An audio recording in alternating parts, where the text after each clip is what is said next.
আপনি অ্যামাজনে ব্র্যান্ডের থেকে প্রোডাক্ট পারচেস করবেন নাকি ডিস্ট্রিবিউটর থেকে, বা আপনি যদি ডিস্ট্রিবিউটর থেকেও প্রোডাক্ট পারচেস করেন তাহলে কি আপনার কোনো সমস্যা হবে কিনা। ভিডিওটি শেষ পর্যন্ত দেখুন, তাহলে আপনার সকল কনফিউশন দূর হয়ে যাবে। প্রথমত হচ্ছে আপনি অথরাইজ ডিস্ট্রিবিউটরে প্রোডাক্ট সেল করতে পারবেন, কিন্তু এখানে একটা শর্ত রয়েছে। তার আগে বলি, আপনি যদি ডিরেক্ট ব্র্যান্ডের থেকে প্রোডাক্ট পারচেস করেন তাহলে আপনি একেবারে সেফ থাকবেন। জাস্ট আপনি ব্র্যান্ডের থেকে পারমিশন নিয়ে নেবেন, তাহলে আপনি লাইফ টাইম ধরে সেই ব্র্যান্ডটা সেল করতে পারবেন। আপনার কোনো প্রকার কোনো আইপি কমপ্লেন কিংবা কোনো ইস্যু আসবে না। যদি ইস্যু আসেও তাহলে ব্র্যান্ড নিজে সে সমস্যাটা সমাধান করে দিবে। আর আপনি যদি অথরাইজ ডিস্ট্রিবিউটর থেকে প্রোডাক্ট পারচেসও করেন তাহলে ম্যাক্সিমাম ক্ষেত্রে বর্তমানে ডিস্ট্রিবিউটরের ইনভয়েস রিজেক্ট হচ্ছে এবং অনেক ডিস্ট্রিবিউটর বর্তমানে ফেক প্রোডাক্টও সেল করছে। তাই বর্তমান সময়ে ডিস্ট্রিবিউটর থেকে আপনি অ্যাভয়েড করার ট্রাই করবেন। বাট অনেক বড় বড় কিছু ডিস্ট্রিবিউটর রয়েছে, যেমন কেহি ডিস্ট্রিবিউটর, এরকম বড় মানের যেসব ডিস্ট্রিবিউটর রয়েছে এবং ব্র্যান্ডের অথরাইজ ডিস্ট্রিবিউটর, তাদের থেকে আপনি প্রোডাক্ট পারচেস করতে পারেন।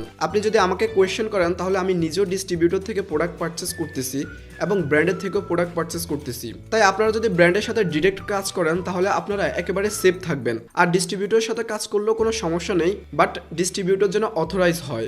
এবং অলওয়েজ ব্র্যান্ডকে কল করে কনফার্ম করবেন যে আপনি যে ডিস্ট্রিবিউটরের সাথে কাজ করতেছেন সেটি অথরাইজ কিনা। অ্যান্ড বর্তমান সময়ে ব্র্যান্ডের সাথে কাজ করাই হচ্ছে বেস্ট ডিসিশন। আর আপনারা যদি হাতে কলমে অ্যামাজন হোলসেল বিজনেস শিখতে চান তাহলে আমাদের এই হোয়াটসঅ্যাপ নাম্বারে যোগাযোগ করতে পারেন, যেখানে আমরা নিজেরা মেন্টরশিপ প্রদান করে থাকি এবং আপনাদের ফার্স্ট সেল নিয়ে আসা পর্যন্ত পার্সোনালি গাইড করি এবং লাইফ টাইম 24 আওয়ার্স যে কোনো সমস্যার সমাধান করে থাকি। তাই আপনি যদি অ্যামাজন বিজনেস করতে চান তাহলে যত তাড়াতাড়ি পারেন সিদ্ধান্ত নেন।